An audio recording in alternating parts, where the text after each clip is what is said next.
Olá, tudo bem? Eu sou Patrícia Caldeirão e começa agora mais um Jornal da Manhã, entrevistas especiais de sábado. E hoje a gente vai falar sobre fissura lábio-palatina. Comigo estão Eline Lacerda, que é presidente da Associação Beija-Flor, e Tessia Tavares, paciente da associação. Muito obrigada, viu, meninas? É sempre bom a gente tratar sobre esses assuntos, me interessa bastante. Eu queria falar com você, Eline, por que a gente não fala mais fissura lábio-leporino?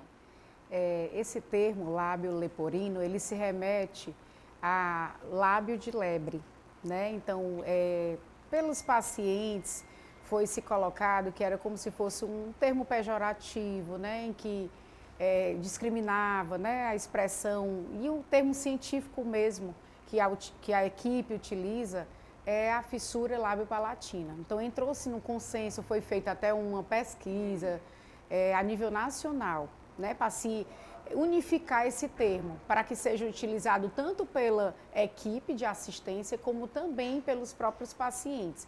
E assim fica unificada essa linguagem, em todos os lugares que forem ser comunicados, informações, orientações, né, conscientização, tudo usa-se esse termo fissura lábio-palatina. Explica pra gente um pouquinho o que a associação faz. A Associação Beija-Flor é uma instituição que foi, idealizada, né, através de uma necessidade.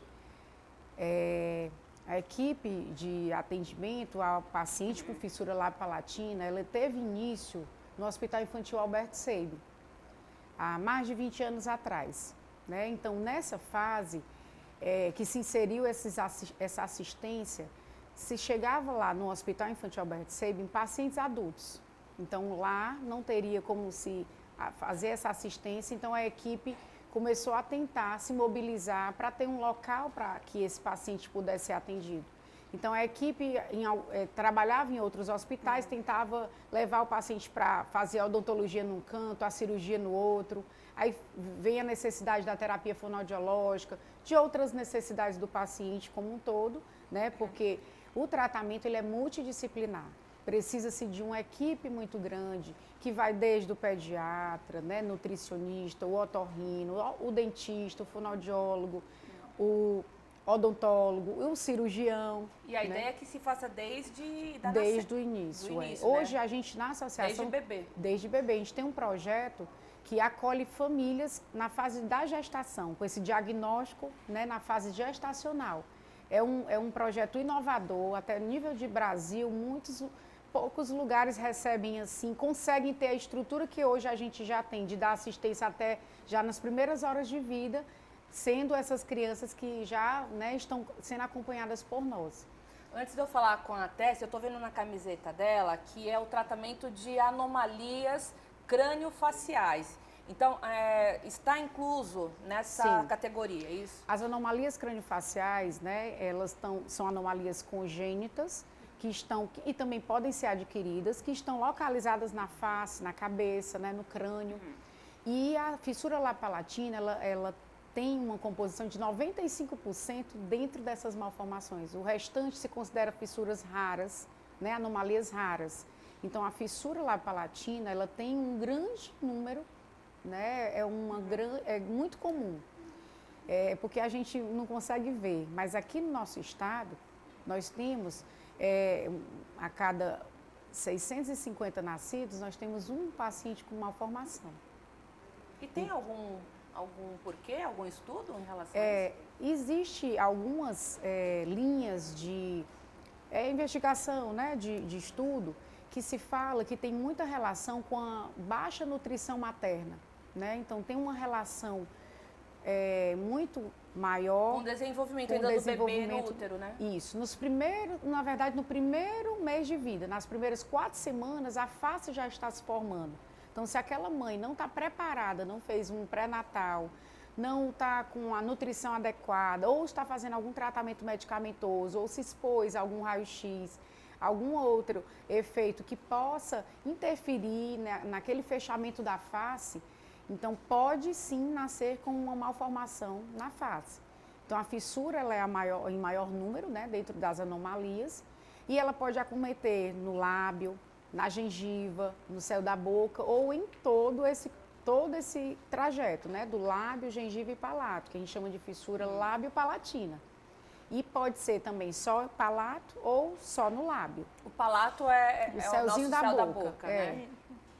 Tessia, obrigada por você ter vindo, viu? De nada. A Tessia, você trabalha hoje na associação, né? Sim, sim. De paciente a funcionário. É, exatamente. Legal. Por quantas cirurgias você já passou? Eu já fiz 7 cirurgias, né, ao todo. A minha primeira cirurgia foi por 7 anos. E eu já fiz cirurgia de lábio, palato, enxerto, reparos. Fiz recentemente, tá com 2 meses, uma ortognática, que foi o avanço da maxila. E fiz um fechamento da minha fístula também. Não, e quem está acompanhando a gente aqui pelo YouTube consegue ver que tá bem... Reabilitação muito boa, muito né? boa a questão, né, do falar, o fechamento do lábio, o narizinho, tá tudo ok. Você tinha uma abertura muito grande nessa região? Sim, era toda aberta, era completa, né, chama. Era do lábio ao palato. E pode ser de um lado ou dos 2 lados. No caso Isso. da Tessia era somente um lado, mas mesmo assim ela, né, pegava uma grande área, que precisou de várias cirurgias. Então, desde bebezinha. Desde bebezinha, só que assim... 7 cirurgias desde então. 7.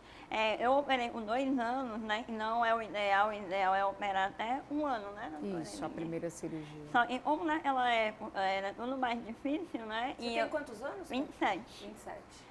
Naquela época era tudo mais difícil e também eu não tinha peso ideal, né? Hoje em dia a associação tem um projeto, né? A gente trabalha na parte nutricional, a fono e a nutrição. Elas fazem, né, esse acompanhamento com o bebê, com a mãe. Então é bem mais fácil hoje o bebê operar no tempo certo, né? Com o acompanhamento da associação.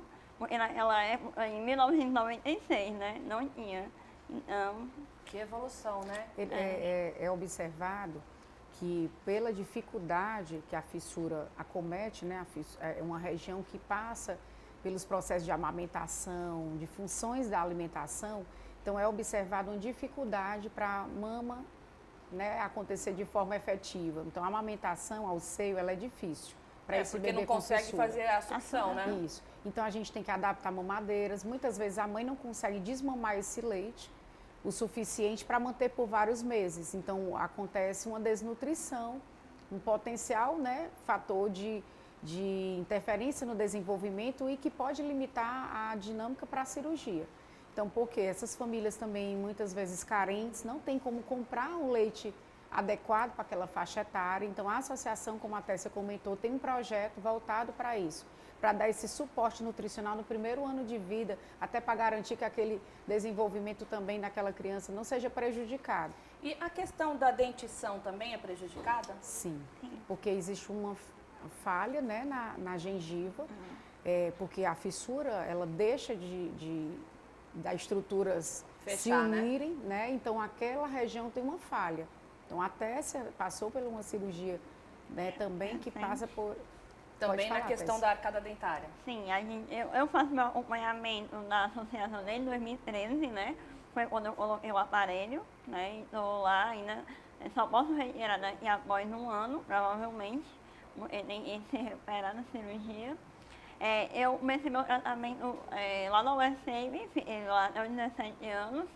E quando foi em 2013, eu fui encaminhada para a associação e estou lá, finalizando, né, o tratamento. E hoje, além de ser paciente, também é a questão da autoestima de ter um trabalho, né, Tessia? Você sofreu muito preconceito? Sim, com certeza, né? Eu acho que todos os pacientes, né, que tem, né, fissura, devem ter passado isso na escola, né, no trabalho, dificuldade para conseguir o primeiro emprego. Eu consegui o meu primeiro emprego lá na associação mesmo, porque eu já tinha ido em várias empresas, mesmo o PCD foi muito difícil. Mesmo tendo todas as habilidades escolares, né? Isso, cognitivo formação, normal. né? Formação. Na associação consegui me formar em faculdade também. Me formei em 2017. E em que vocês formaram? Processos gerenciais. Que legal. E como que vocês trabalham esse psicológico dos pacientes? Nós temos um projeto, também a equipe de psicologia, né?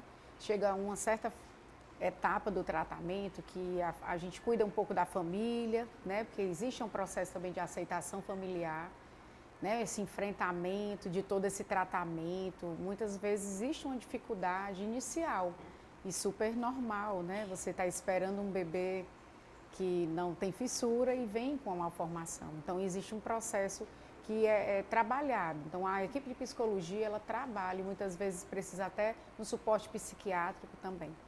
Então, quando a criança vai crescendo, ela vai se enfrentando socialmente, vai para a escola, né?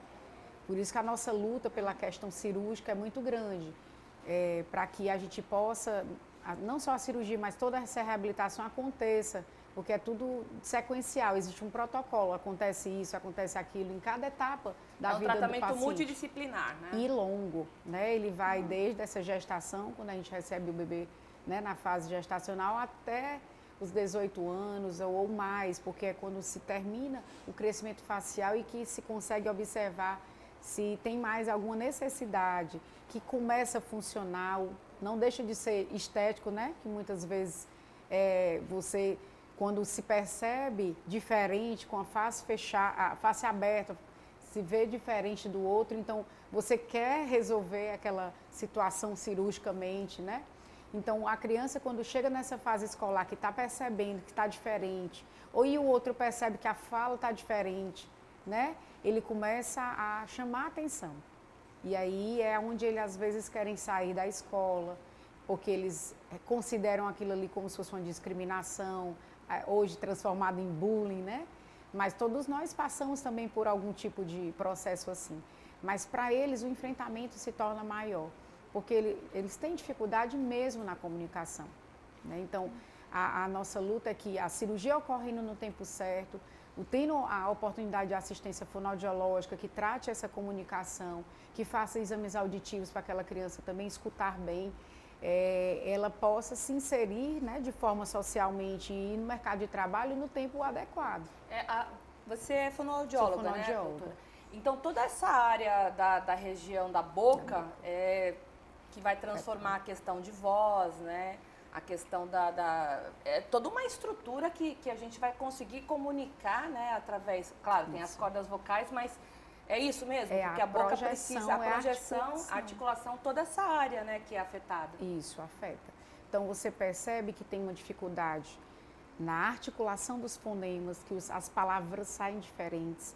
Tem uma dificuldade na ressonância, porque o palato estando aberto, o ar sobe para o nariz, então dá aquela sensação de hipernasalidade. Então, a ressonância fica alterada. Como pode ter alterações também de rouquidão, porque às vezes eles se esforçam e fica a voz rouca. E aí prejudica a qualidade dessa comunicação. Eu fiz questão de trazer a Tessia aqui, porque ela se sente à vontade de conversar, né, Tessia? E até porque para poder espantar justamente essa questão do preconceito, né? Para as pessoas entenderem que você é uma pessoa normal, né? É normal. Normal, a questão de estética não atrapalha nada a questão cognitiva, né? Mas é evidente que você se olhar no espelho e se ver hoje com a tua cirurgia, você se sente melhor, né? Sim. Como que ficou sua autoestima? Bem melhor, eu me sinto linda. Claro, ela é linda. E aí a Tessia é casada. Tem um filho. Pois é, aí constitui uma família normal, porque os próprios pacientes acabam se escondendo um pouquinho, né? Isso. Por medo, talvez. Sim. A gente tem muito paciente que não consegue se relacionar, né?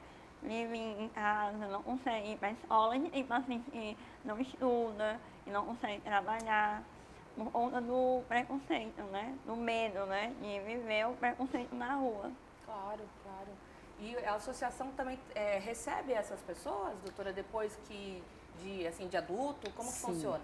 Né? A gente estava conversando no início sobre essa história de como surgiu a associação. Então, ela surgiu pela essa necessidade de atender o paciente adulto que não tinha nenhum lugar para ir.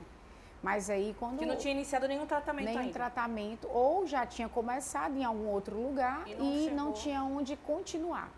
Então, a equipe teve que formar um novo local, né? E aí existe hoje a sede da associação que ela fica dentro do CEL, do Condomínio Espiritual Irapuru, que teve início em 2011, 2012, foi feita uma reforma no local que foi doado, né, o espaço, E esse local foi se estruturando, vem crescendo. Então, hoje nós temos uma assistência lá, uma clínica de assistência, né? Como se fosse uma clínica multidisciplinar, que dá assistência desde o serviço social, que acolhe esse paciente, encaminha, e esse paciente ele passa por todos os profissionais.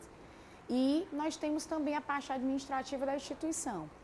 Nesse projeto, né, que a gente vem observando... Não tem fins lucrativos, não temos gratuito. fins lucrativos, é tudo gratuito o atendimento. Mas é através do SUS? A gente ainda não conseguiu firmar essa parceria, estamos pleiteando, né? Estamos participando de processos seletivos para que a instituição possa também... Mas você se mantém o quê? Por doações? Por doações.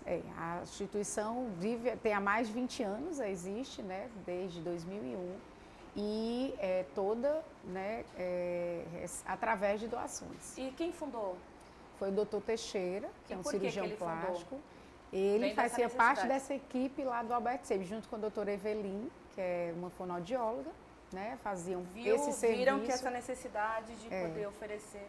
E através dessa necessidade, eles viam os pacientes iam para o ambulatório, aí viam os exames alterados, esse paciente está passando fome, né? Então vou aqui conseguir uma cesta básica.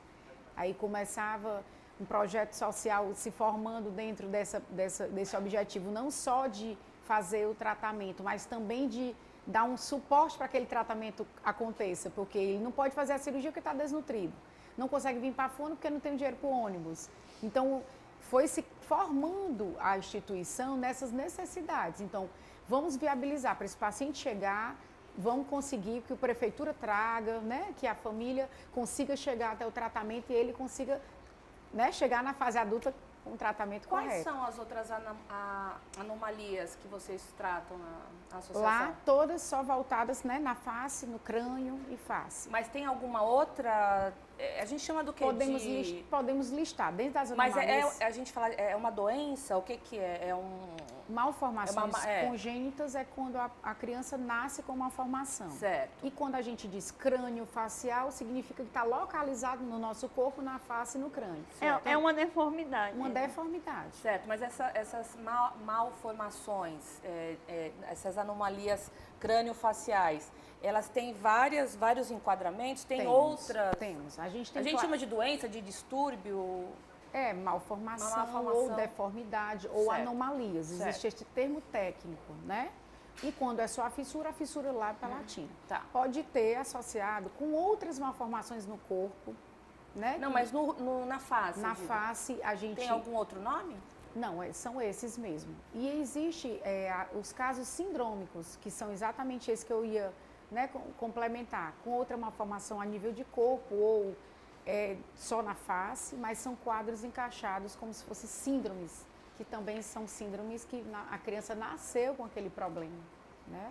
Então é uma doença, é uma patologia que a gente chama de congênita, porque ela nasceu, foi naquela formação, né? Pode ter associação com cardiopatia, com malformações renais, abdominais, com malformações de outros membros, né? Que não seja só na face. A gente chama de anomalias crânio-faciais, aquelas fissuras raras da face, que existe uma outra classificação que a gente coloca, porque tem os estudiosos, né, que a gente segue aquela linha de classificação. A nível de centros do Brasil, todos utilizam uma classificação, né, para exatamente dizer, está localizada aonde? A fissura está pegando o lábio, palato do lado direito, está pegando só o lábio do lado esquerdo. E às vezes também pega o nariz, né? Ou o olho, pode subir na cabeça. Nós temos malformações que pegam tudo, que pega a orelhinha, o queixo pequeno. Isso por dentro? Tudo por dentro ou por fora. Nós temos pacientes que têm malformações de orelhas, não tem orelha ou então a orelha é fechada, que o queixinho é pequeno, ou então o queixinho é deformado. Tem diversas malformações só localizadas nessa região do nosso corpo. Que todas essas anomalias precisam de tratamentos multidisciplinares, Isso. né? Como fono, psicologia, dentista, otorrino. Todos esses profissionais, eles são essencialmente necessários no tratamento. Não existe assim, uma anomalia vai ser tratada só com a fonoaudióloga. Não tem como eu fazer sozinha. Só com o pediatra não, porque você vai chegar uma hora, o pediatra vai cuidar da parte clínica do desenvolvimento, mas vai chegar uma hora que eu vou precisar tratar com a alimentação com a fono. Aí a questão do peso com a nutricionista, a questão do ouvidinho ou da garganta do nariz com o otorrino, a questão cirúrgica com o cirurgião, a questão odontológica com o dentista. Então é necessário todo esse complexo, né, de profissões para que aquele paciente se reabilite, que a gente chama que é um tratamento, mas é uma reabilitação, é você conseguir deixá-lo de uma forma que ele esteja funcionando tudo direitinho. Muito né? legal. Meninas, adorei falar com vocês. A gente só queria pedir um espaço para que a gente falasse que a associação hoje está necessitando ampliar essa assistência. E para isso a gente está com uma estrutura hospitalar em andamento. Nós recebemos um recurso, né, da Smile Training, que é uma ONG que é parceira desde 2010, né, da instituição, e vendo essa necessidade que no estado do Ceará é tão deficiente. Então, nós estamos com o hospital, né, levantado e está em fase de acabamento. Então, essa fase é onde a gente tem a maior necessidade da instituição hoje, que é essa campanha que a Tessia traz aí na camisa, né, que a gente gostaria muito, né, de pedir o apoio de todos. Qual que é o recurso para doação? A gente tem uma conta, né, da campanha, como a gente está desenvolvendo. Mas tem um site para acessar, para pegar as informações? Temos o site Qual que é o site? Associação Beija-Flor, é www.associação Beija-Flor, sem acento, sem... Associacão sem acento. Isso, .com.br. Nós temos as redes sociais, né, Tessia? Associação Beija-Flor. É tudo junto, Associação Beija-Flor. Tudo junto. A gente tem o número do PIX também, eu posso falar? Não, a gente vai pedir para o pessoal entrar no site. Colocar, Então a gente lá temos as informações. www.associaçãobeijaflor.org. Então a gente vai colocar aqui embaixo. Então www.associaçãobeijaflor.org.br. Não tem BR? Não tem? Esses detalhes aí, até você que sabe porque Então é .org. Onde tem um... Então tudo sobre a nossa campanha. É isso mesmo? É .org? .org. Tá, então www.associaçãobeijaflor.org. Lá tem todas as informações de Pix, telefone, as contas bancárias, de que forma que você pode ajudar. Isso? Isso. Recado dado? Obrigada, Muito viu, Tessia, obrigada. pela sua vinda. Obrigada. Muito obrigada, Patrícia, viu? Deus Até uma abençoe. próxima. Amém. Um abraço. E a gente volta daqui a pouquinho com mais Jornal da Manhã Entrevistas.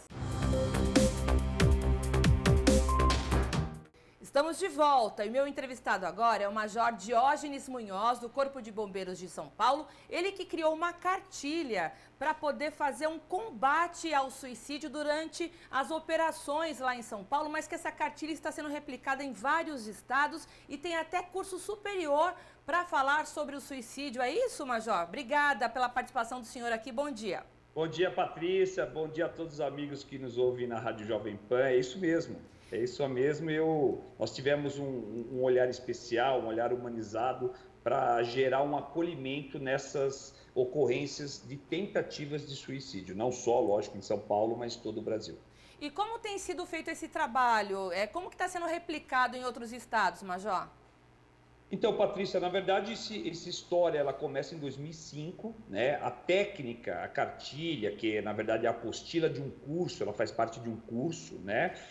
Demorou basicamente 10 anos, foram 10 anos de estudo, entre os primeiros estudos e até a publicação de um mestrado, para que em 2015, pela primeira vez no Brasil, houvesse um curso que ele chama-se Curso de Abordagem Técnica a Tentativas de Suicídio e visa humanizar esse tipo de tentativa. E aí, a partir de 2015, nós começamos a viajar para muitos estados do país, né? Replicando hoje enfermeiros, bombeiros, socorristas, médicos, psicólogos adotam essa técnica humanizada caso se deparem com uma crise suicida, ou seja, caso se deparem com uma tentativa de suicídio. Agora, por que essa técnica ela é tão feita, né, tão replicada? O que deu certo nela, que o senhor possa explicar? O que tem de diferente para poder ter dado tão certo a ponto de replicar em outros lugares? Patrícia, imagine só uma pessoa no pior momento da sua vida, né? No qual toda a desesperança já abraçou, ela não vê nenhum tipo de luz no final do túnel. E nesse momento, eu vou ali para resolver o meu problema como bombeiro, como socorrista. Ou seja, eu vou e na primeira distração que essa pessoa tiver, eu retiro ela abruptamente de cima daquela ponte, de cima daquela torre ou viaduto. Isso era o que era feito antes, né? Nós não éramos profissionais neurolinguisticamente programados para ouvir pessoas em desespero. E a partir dessa técnica, trazendo conhecimento de outras áreas de conhecimento, psiquiatria, a psicologia, a psicanálise, a filosofia, a neurolinguística, a linguagem corporal, nós levamos todo este material para cima das torres, para cima dos viadutos, e aí começamos a ouvir pessoas de uma forma técnica. Então, hoje, eu desenvolvo uma escuta compassiva, e ao falar, eu falo coisas técnicas que já existem nessas áreas de conhecimento. E aí, a gente tem hoje um grande ganho de ocorrências que desde 2016 começaram a ser monitoradas, e hoje numa tese de doutorado aqui em São Paulo, publicada no final do ano passado, nós tivemos um grande, né, uma ótima notícia, né, científica, num ganho de 23%, cerca de 23% de ocorrências que poderiam acabar na morte do tentante, hoje acabam na dissuasão da morte, ou seja, na desistência da ideia da morte. Mas o senhor falou de um curso, né, universitário. O senhor tem sido professor dessas pessoas agora dentro do Corpo de Bombeiros, está repassando, tem um curso que é existente no qual o senhor dá esse curso, é isso?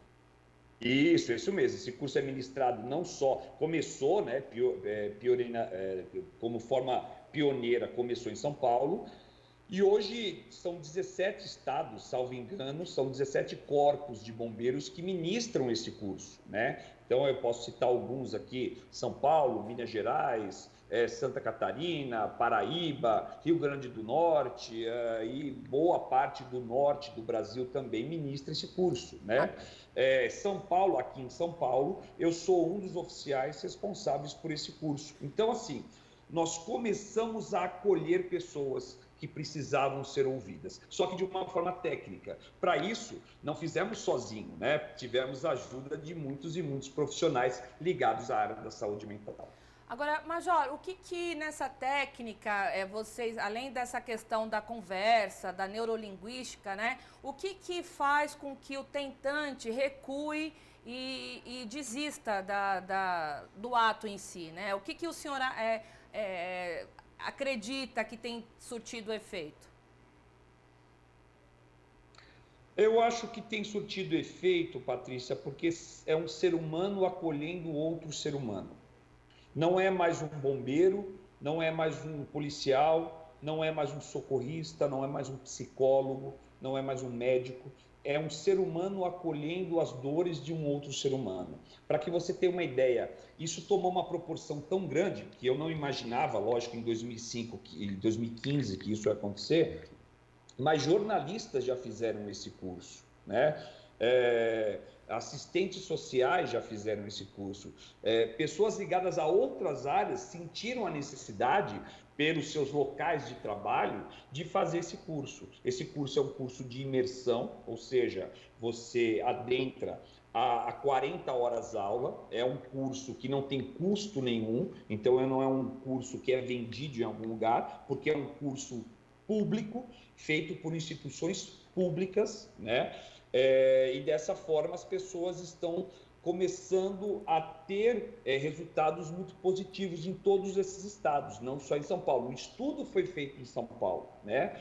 Mas agora, semana que vem, eu estou indo para o Uruguai, para que vocês tenham uma ideia, para capacitar os bombeiros de Punta del Este. E no segundo semestre já existe alguns tratos, né, para que alguns bombeiros do Brasil vão até a Portugal para capacitar os bombeiros daquele país. Quando vem aqui para o Ceará? Olha, o Ceará é uma fronteira a ser conquistada. Quem sabe um dia, quando eu for convidado, eu vou com o maior orgulho. Agora, Major, por que um grande número assim de jovens tem aumentado, né, na questão do suicídio. O que o senhor atribui essa questão de um boom aí em casos de jovens tentando cometer o suicídio? Patrícia, muito se fala que essa geração que está aí, a geração Y, a milênio, ela é fraca. Ele não é fraca. De jeito nenhum é uma geração fraca. Eu, como um componente da geração X, não posso falar que a geração que eu criei, que eu de alguma forma ajudei a se desenvolver é fraca, porque inevitavelmente eu estou pondo em mim uma tarja de incompetente. A geração que está aí, ela tem muitas outras características que a minha não tinha. A minha geração, na idade deles, não tinha internet. Então eu percebo que coisas como bullying, né, a informação muito rápida e muito superficial, né, não ajudam muito, né? A internet, lógico que ajuda bastante, mas junto com a internet existe todo um espólio, toda uma gama de coisas não tão boas, que às vezes não vêm nem pela internet, elas vêm pela deep web, pela dark web. E aí, de alguma forma, o que é cobrado deste jovem hoje é muito mais do que era cobrado na minha época. Na minha época, para que você tenha uma ideia, Patrícia, um jovem que falava inglês era praticamente um marciano, né? Hoje, o jovem, além de falar inglês, ele tem que falar uma terceira língua, né? Ele tem que ter conhecimentos de programação, ele tem que conhecer política, ele tem que conhecer a sociedade como um todo, ele tem que dominar as redes sociais. E aí, de alguma forma, chega uma hora que limita-se. Ele é um ser humano também. E aí, o importante dessa geração que está aí, que de alguma forma, você disse, tem tentado suicídio mais do que quando comparado às gerações anteriores, essa geração aprendeu a pedir ajuda. E isso é importante. Hoje, um jovem, ele consegue gritar por ajuda. Na minha época, eu não conseguia.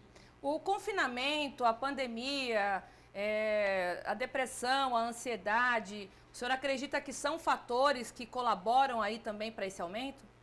Você sabe que foi feito um estudo, um artigo científico publicado, que logo depois da pandemia, ou melhor dizendo, nos 6 primeiros meses da pandemia, os índices de suicídio caíram. Por quê? Porque as pessoas começaram a coexistir no mesmo lugar, a coabitar no mesmo lugar. E aí, inevitavelmente, quando as coisas foram abrindo, isso começou a mudar. Hoje, pós-pandemia, o espólio, né, o que vem de fatores, de transtornos de humor, transtornos de personalidade, é maior do que antes da pandemia. Nós desenvolvemos alguns medos, né, algumas coisas que nós não tínhamos até então. Hoje você não se sente mais à vontade no local totalmente fechado, cheio de gente. Quem sabe seja uma ideia que você traz da pandemia. E sim, a gente tem que, de alguma forma, conversar sobre isso. Falar é o único modo da dor ir embora. Quando você não fala, o sofrimento não vai embora.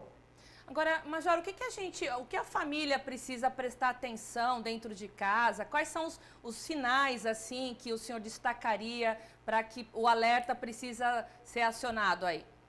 Patrícia, eu acho que você faz uma das perguntas mais primordiais hoje em dia. Parabéns pela sua pergunta.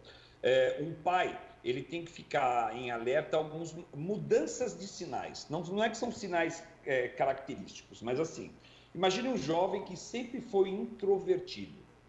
Ele estar introvertido é o normal dele. Agora, quando ele passa a ser muito extrovertido, a querer se expor muito, ele mudou a característica dele. Isso não quer dizer que esse jovem vai tentar o suicídio. Mas palavras de desesperança, como ninguém pode me ajudar, se eu não existisse seria melhor, eu tenho vontade de sumir. Isso são sinais de alerta, mas isso não quer dizer que são sinais universais de suicídio. Minha querida Patrícia, eu não posso dizer que todo mundo que se mata deu sinais antes, porque é uma mentira. Existem suicídios silenciosos. Existem pessoas que tiraram as vidas e não deram sinais anteriormente. Porque se eu disser que todo mundo que se mata dá sinais antes, eu acabei de sentenciar uma mãe a uma perpétua condenação, por não ter lido esses sinais. Então isso é um grande mito da área da suicidologia. Existem suicídios que são silenciosos, eles vão ocorrer e a gente não vai perceber. Porém, quando você percebe alguma mudança de característica, algumas falas, né, ao seu redor, quer dizer que essa pessoa pode estar passando por um momento difícil. Não quer dizer que ela vai se matar. Agora, se ela não for acolhida, se ela não for escutada, se ela não for encaminhada para um profissional que lida diretamente na área da saúde mental, quem sabe daqui a algum tempo isso possa gerar uma tentativa de suicídio. Então, o nosso papel, não como bombeiros, não como jornalistas, não como enfermeiros, médicos, socorristas, o nosso papel como sociedade é ouvir essas pessoas, acolher essas pessoas. Major Diógenes Munhoz, muito obrigada pela sua contribuição. É sempre bom falar sobre esse assunto, mesmo a gente sabe que é o Setembro Amarelo, né, que traz a prevenção ao suicídio, mas a gente tem que falar sobre isso sempre. Eu li essa pesquisa, eu logo me lembrei do senhor que tinha produzido essa cartilha e que tinha estudado sobre o assunto, por isso que eu decidi te convidar. Eu agradeço demais a tua participação aqui no Jornal da Manhã. Patrícia, obrigado, parabéns à Jovem Pan por abordar esse tema. Esse tema tem que ser abordado não só em setembro, afinal de contas, não só setembro é amarelo, que todos os meses sejam amarelos. Gratidão. Obrigada, até uma próxima, tchau. O Jornal da Manhã fica por aqui, muito obrigada pela sua participação e se você tiver alguma sugestão de pauta que você possa mandar aqui para a nossa roda de conversa, fica à vontade que a gente debate aqui. A todos um excelente final de semana, a gente se vê, tchau.